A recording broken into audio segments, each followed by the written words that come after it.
Hello বন্ধুরা, আজকে আমরা লাল শাকের ডাঁটা রান্না করব আলু দিয়ে।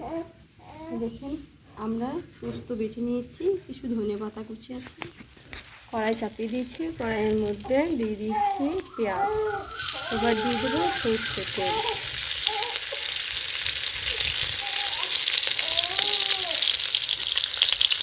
তেল হয়ে গেছে, দিয়ে দেবো আলু। এবার দিয়ে দিচ্ছি লবণ।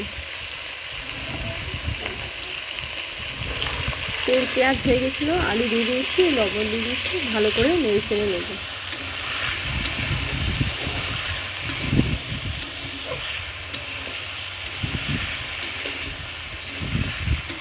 আলুটা আমাদের খুব সুন্দরভাবে ভাজা হয়ে গেছে।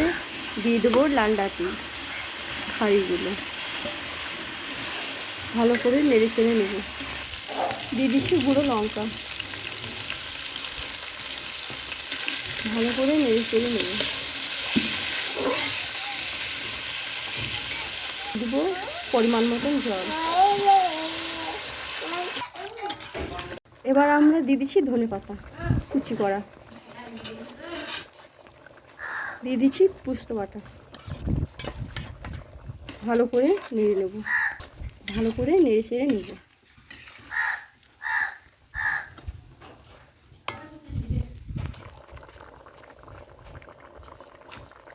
তরকারিটা আমাদের হচ্ছে পুরো তেল ছেড়ে দিয়েছে, দেখতে পাচ্ছেন। আমাদের লাল ডাঁটি রান্না হয়ে গেছে। এই দেখেন কি সুন্দর। লাইক করবেন, কমেন্ট করবেন, শেয়ার করবেন এবং বেল আইকন প্রেস করে দেবেন। কিছু ভুল হলে কমেন্ট করে জানাবেন।